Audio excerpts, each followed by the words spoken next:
opportunity to extend a big thank you to everyone for making a special effort to be at club officer training, as well as the work you have done over the last 4.5 months and will continue to do for your clubs and members. I commend you for leading by example. This is the round where you share your best practices and challenges, and we're here to help you find solutions for those challenges. Please note, if you have any questions, put them in the chat and we will address them at the end of my presentation. Those we are unable to address, we will send you the answers at a later date.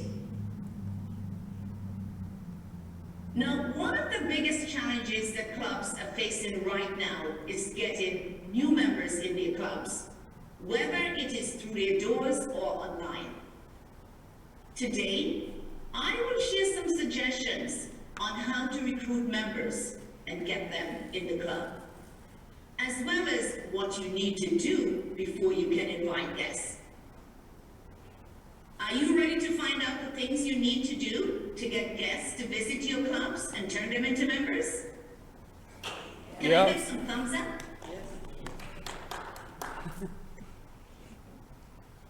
The first thing that I want you to know is this. Membership building is everybody's business.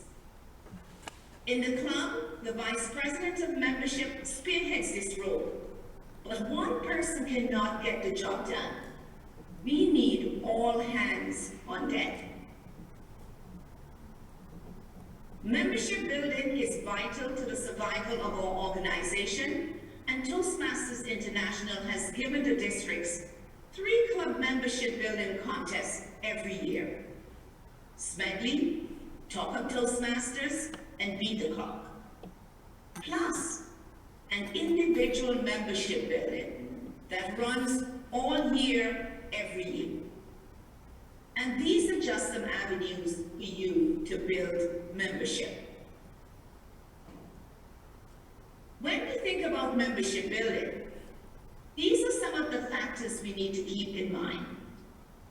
Geographic location, population density, internet availability, age groups like millennials, baby boomers, Gen X, income level, the type of business in those cities.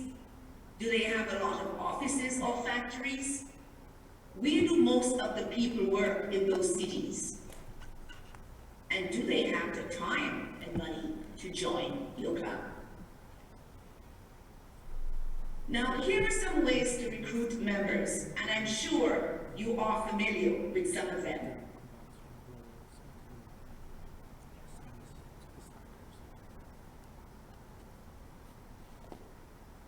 Offer incentives to members who bring the most guests. That is, you can have bring a friend meeting. Launch a We Want You Back campaign to former members. Encourage members to share your newsletter. Invite family members to your events. Ask your members to share recruitment ideas. And offer club business cards to your members. Remember Speechgraph? You can conduct Speechgraph. Word of mouth. Podcasts to talk up Toastmasters and about all the great things that your club is doing. Local radio and TV. You can get on those programs and talk up Toastmasters. Open house. And when I say open house, this is for guests, not just your fellow Toastmasters. Speaking at charity events and at TEDx. Social media, like Facebook, Instagram, LinkedIn. You also have Meetup, and don't forget your club website. If we want better results, we have to change our approach on how we do things. No longer can we use the same 90 degrees view. We have 360 degrees to choose from. Let's start looking at different angles and ways of attracting members. Some clubs are fortunate to get visitors to join and stay, as well as regular visitors. While these are some of the challenges that I'm hearing some clubs are facing.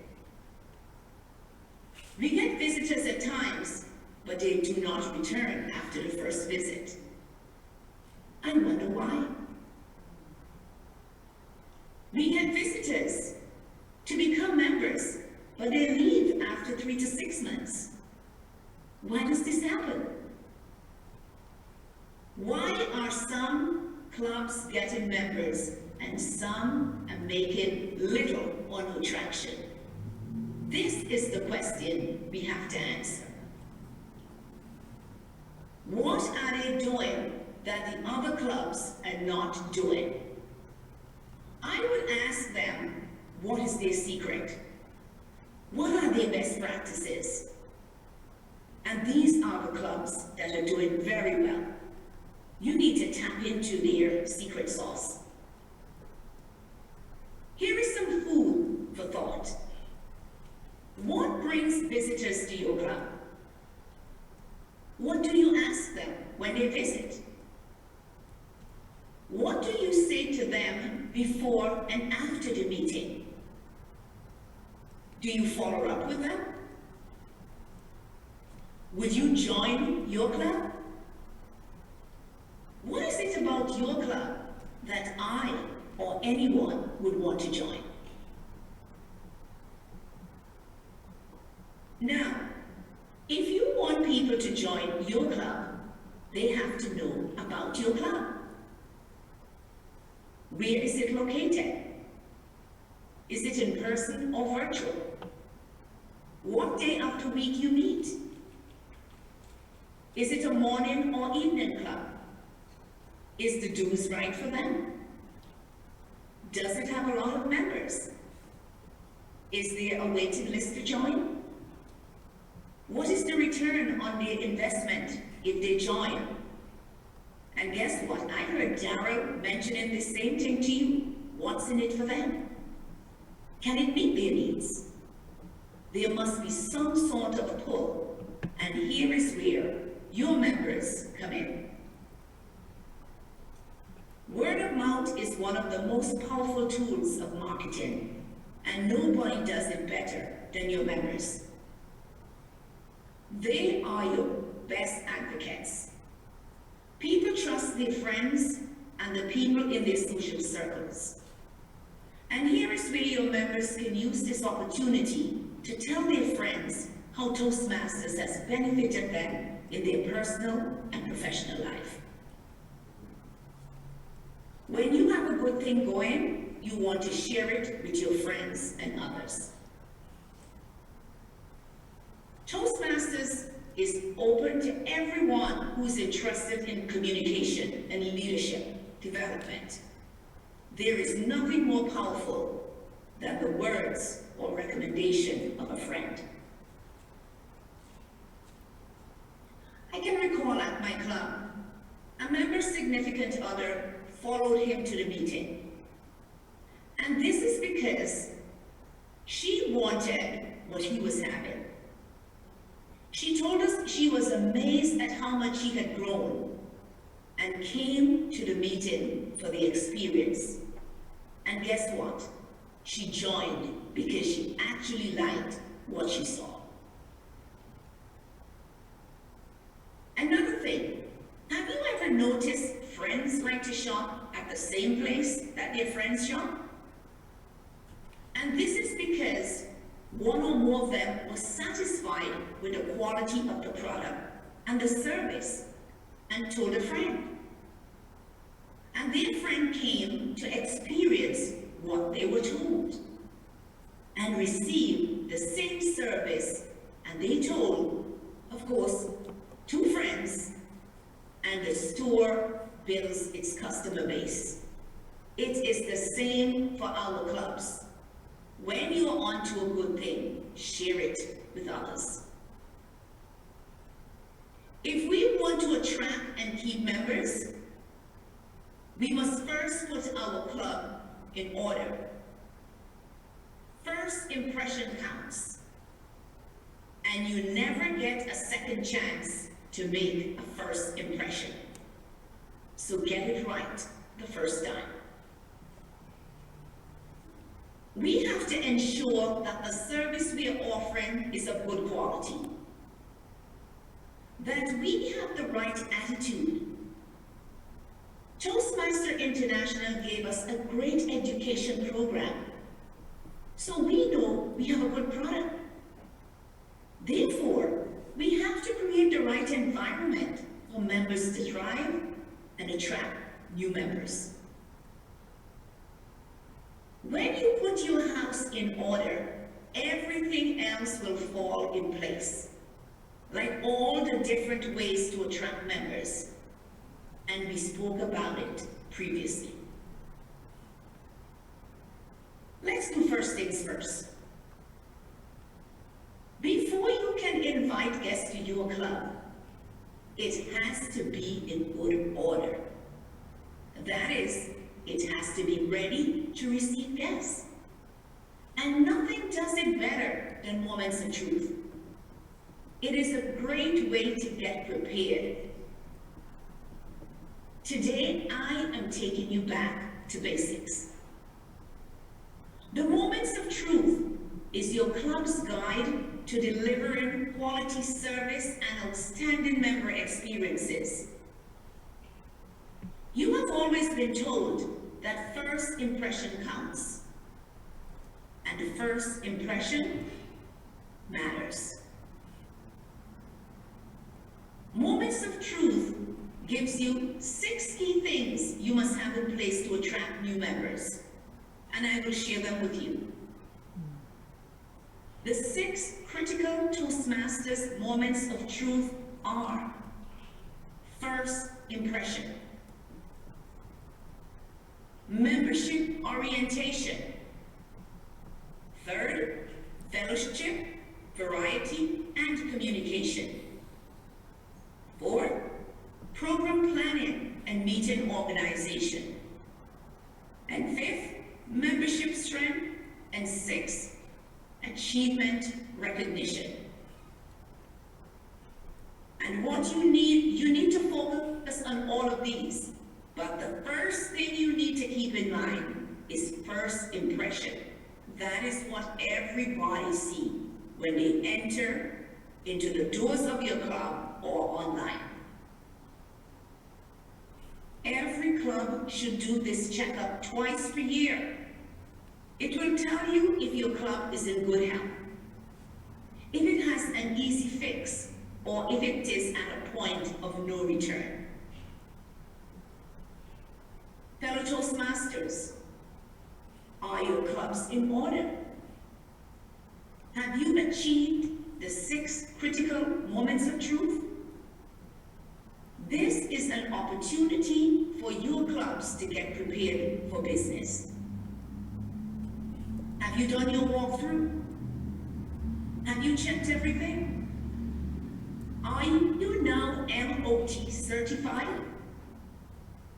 Are these things, all of these things, must be in place before you can open to receive members. Fellow Toastmasters, where is your club in terms of Toastmasters' 6 critical moments of truth right now? If you can tick off all 6 of the moments of truth, then you are ready to receive guests.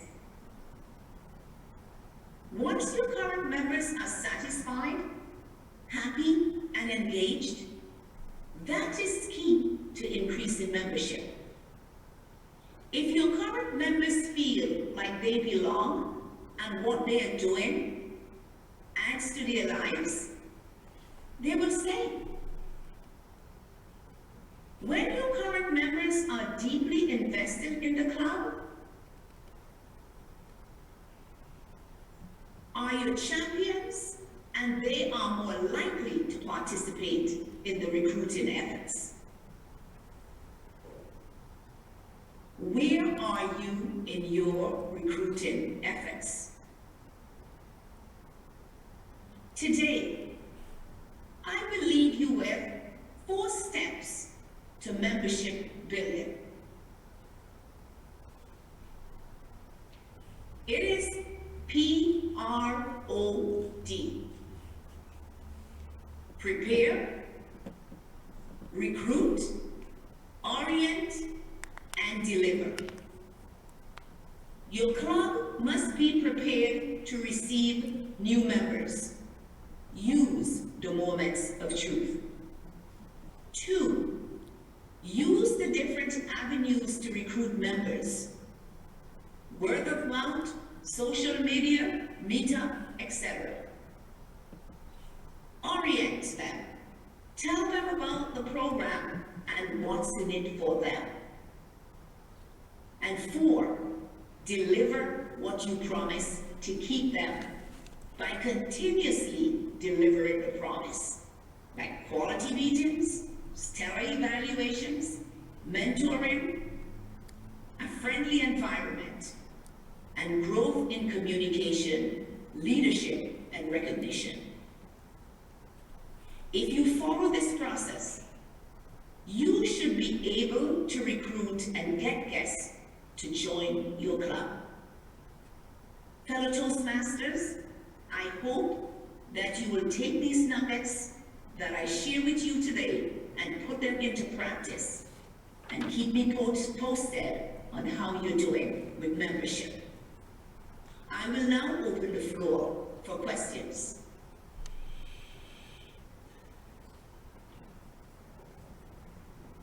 Okay, is there any questions here in the audience? Oops.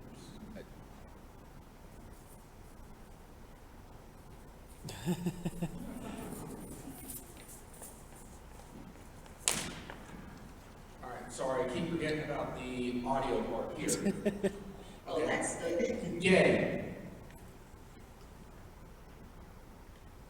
My club has some more mature members. We don't have a lot of young people. Do you have suggestions for locations to get members? Like if you're meeting online, like I said, a lot of mature members, they don't have, a lot of their friends are interested. I'm trying to recruit younger members. And, you know, we're just not around a lot of younger people, so I just wondered if you had any suggestions for, other than, I know we can do the social media. Are there any other ways to recruit younger people? Repeat the question as best as I can. Where can we find younger members and online members? How to recruit them? Where can you find them? Yes. Okay, one of the things that you have to look at, I know that based on geographic location, at times you might be in an area where you may have a lot of colleges, universities.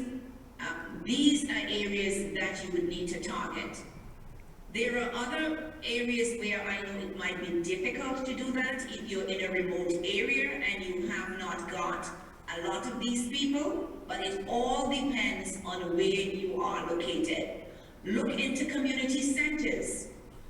Look for organizations where young people are, and you will be able to find them there. And this way you can go and talk about Toastmasters, as I mentioned before, ask if you can come in and give a speech on our organization to drum up interest and let them know what's in it for them, so they can think about if this is a fit for them and will come out as a guest to your club. All right, thank you, Gabe. There's also a question in the chat. There's also a question in the chat. Could we have a repeat of those 6 most critical moments of truth?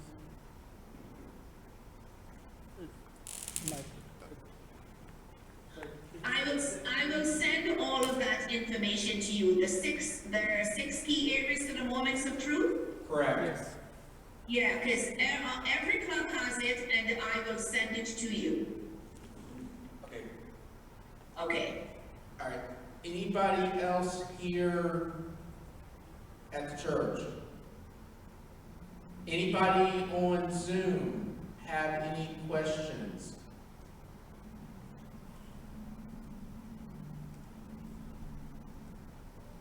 Okay, yes, Jim. Thank you. Yes, I do have a question, actually.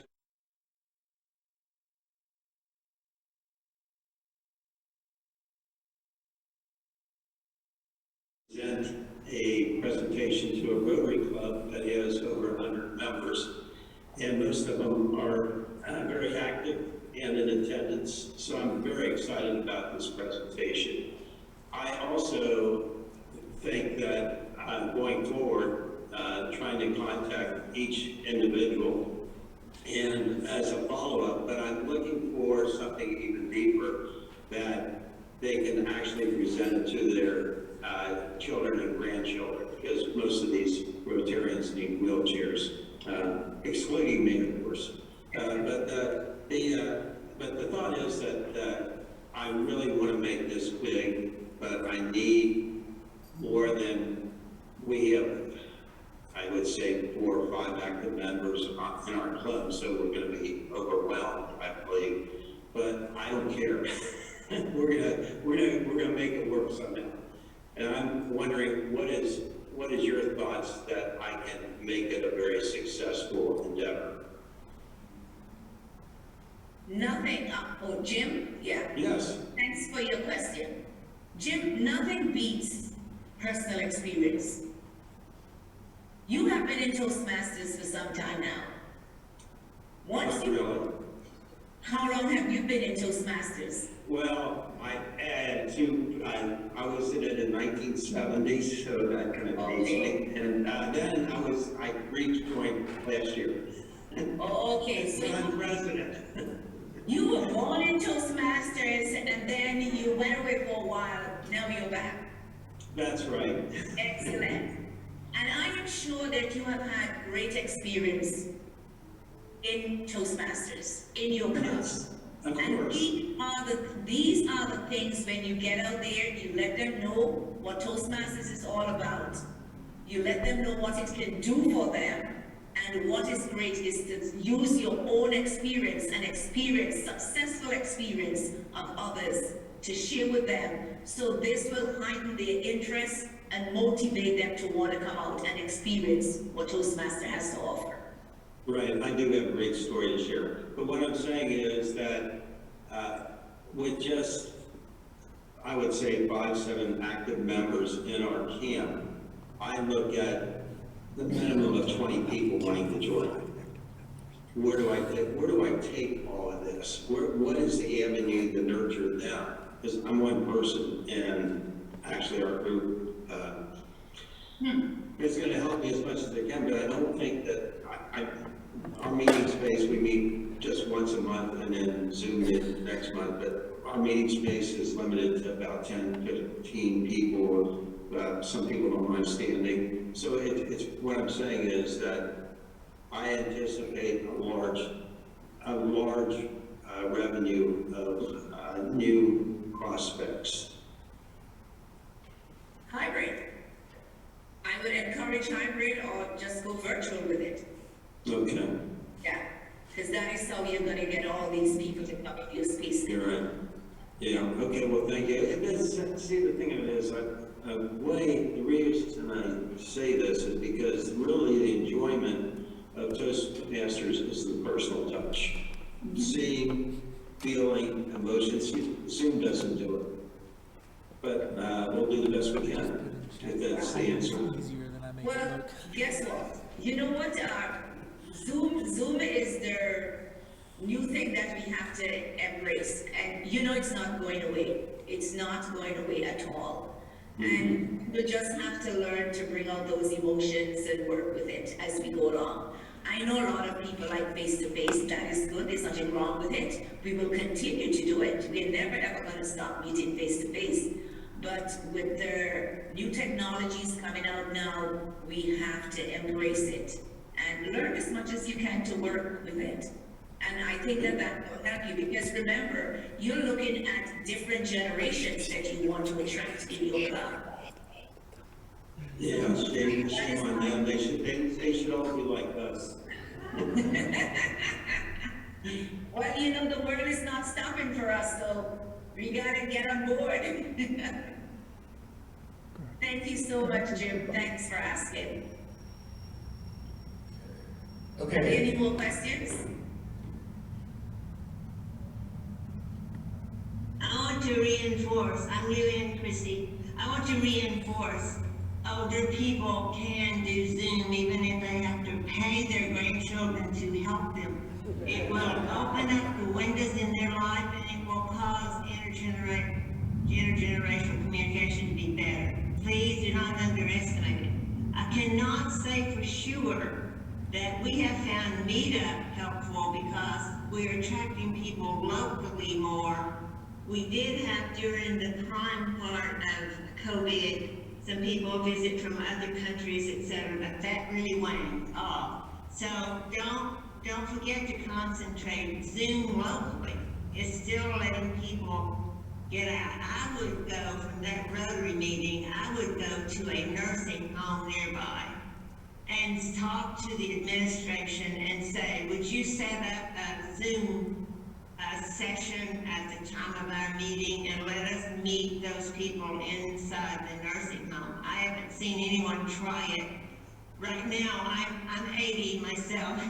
I'm 81 and going fast, but I'm healthy, but I want to stay healthy, so I would need to get someone who would reach out, who does feel more comfortable, younger, and have the skills to go to the nursing homes to set it up for them. Do not underestimate that.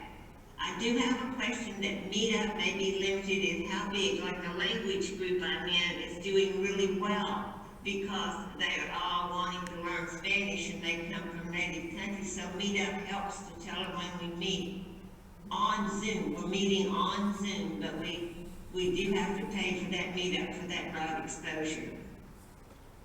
Okay, That's an octogenarian's point of view. no, I really appreciate your point of view, and you are on point with what you just said. Yes, you know, of course, we have to embrace what's going on, use your grandkids to help you. I was telling someone a story the other day where I sent my daughter to learn about the computers before I knew how to do it. And she is the one who came back and taught me everything. So we definitely need to work with them in order to stay on top of the technology. Yes, you spoke about Meetup. I know Meetup works for some people. It does not work for everybody. There are times that Meetup will be there for clubs and they do not use it well, but the tool is there. It is up to us to make it work for us. It is not going to bring in everything. It's only one of the avenues that we can use to get members. And that is just the way it is with that, because there are so many other options that we have. So if it does not work and you're spending money on it, then I would say maybe quit using it and try something else. But thank you so much, Luann, for your question and for sharing that information. Any further questions? Jacklyn, I have a question. Go right ahead. How do we nurture or engage our current members to get them excited about membership building for our club and going out and giving business cards and telling their story? How do we get those members to participate in our meetings when, you know, there are sometimes work demands and there are other issues that prevent them from being an active participant in our meetings whenever they're scheduled? So what is the best way for us to do that? Now, I am looking at the fact that you're saying, okay, it could be work, they are able to come as often. The beauty about this, if you're busy at work and you're unable to make it to meetings, Toastmasters at work. If you were out some other place, even in the grocery store, wherever you are, you can talk up Toastmasters Day. You can tell people about your club, especially if your club is doing well. Because as I mentioned before, people like to talk about the things that they enjoy and is working for them. Everybody may not want to get out there and do this, but they can do it privately. That is a way of helping, but ensure that you have a good quality club, ensure that the members are engaged and they're enjoying what's happening, that they're doing their speeches, they are participating in meetings. These are the things that we need to motivate them to want to get up and go out and invite others. I hope that helps. That helps. Thank you so much. Thank you very much. Amar, where are we in terms of time and questions? Nick, do we have time for one more? No, I think that might be the last question we can take, Jackie. Okay. I want to say a big thank you to each and every one of you for bringing your questions forward. And I'm hoping all the information that I gave you, that you will use it to help your clubs attract and keep members. Thank you so much, District 63, for having me this morning. I really appreciate each and every one of you.